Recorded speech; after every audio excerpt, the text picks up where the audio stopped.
ഒന്നോ രണ്ടോ സിനിമ മിസ്സായി പോയിട്ടുണ്ടാവുള്ളൂ. പറയാറുണ്ട്. അതെ, ആശീർവാദിന്റെ അക്കൗണ്ട്സ് ബുക്ക് നോക്കിയാൽ മോഹൻലാൽ കഴിഞ്ഞ ഏറ്റവും കൂടുതൽ പൈസ മേടിച്ചത് ഞാൻ. അല്ല, ആന്റണി ചേട്ടന്റെ ഭാഗ്യമുള്ള ആളുകളാണ് ആന്റണി ചേട്ടന്റെ കൂടെ കൂടുന്നത്. അത് ആന്റണി ചേട്ടന്റെ ഭാഗ്യമാണ് സിദ്ദിഖ് എന്ന് ഞാൻ പറയും, അല്ലേ? അല്ല, എന്റെ യാത്രയിൽ എപ്പോഴും കൂടെ ഉള്ള ആൾക്കാരല്ല സിദ്ദിഖിനൊക്കെ. ഇത് ഞാൻ സിനിമ നിർമ്മിക്കുന്നതിന് മുൻപ് മുതലേ ഉള്ള. ആദ്യം നിർമ്മിച്ച സിനിമയിലാണ് ആദ്യം വരുന്നത് അല്ലെ? രാവണപ്രഭു അല്ലേ ഫസ്റ്റ്? അല്ലെ, നരസിംഹം അവരുണ്ടായില്ല.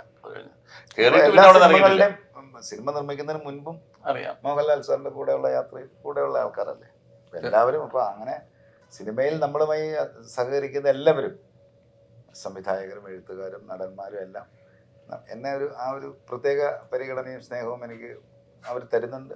അത് തന്നെയാണ് നമ്മുടെ മുമ്പോട്ടുള്ള യാത്രയ്ക്ക് പ്രചോദനം. ലാൽ സാറുമായിട്ട് നമ്മൾ ചേർന്ന് നിന്ന് പോകുന്ന സമയത്ത് മോഹൻലാൽ സാറിനോട് ഇപ്പോൾ സിദ്ദിഖേട്ടൻ സംസാരിക്കുമ്പോൾ മോഹൻലാൽ സാറിനോടുള്ളൊരു അടുപ്പവും സ്നേഹവും ഒക്കെ നമുക്ക് സംസാരത്തിൽ മനസ്സിലാവുമല്ലോ. അതെല്ലാം നമുക്കും തന്നു തന്നെയാണ് നമ്മളെയും കൊണ്ടുപോകുന്നത്. തീർച്ചയായിട്ടും ചേർന്ന് നിൽക്കുന്നു, ചേർത്ത് തീർത്തു. എന്തായാലും ഒത്തിരി സന്തോഷം. സിനിമ സൂപ്പർ ഹിറ്റ് ആകണം, അത് നമ്മളെല്ലാവരുടെയും പ്രാർത്ഥനയും ആഗ്രഹവുമാണ്. പണ്ട് രാജാവിന്റെ മുന്നിൽ പറഞ്ഞതുപോലെ ഒരിക്കൽ എന്നോട് ചോദിച്ചു എന്ന് പറഞ്ഞ അന്ന് പറഞ്ഞ മറുപടി, കിരീടവും ചെങ്കോലും ഇല്ലാത്ത രാജാവ്. ആ രാജാവ് ഇന്നും രാജാവായിട്ട് നിൽക്കുന്നു. ആ രാജാവിനെ ഇനിയും രാജാവായിട്ട് കാണാൻ ഞങ്ങളെല്ലാം ആഗ്രഹിക്കുന്നു. നേര് സൂപ്പർ ഹിറ്റ് ആകട്ടെ. Thank you. എല്ലാവർക്കും ഒരുപാട് സന്തോഷം.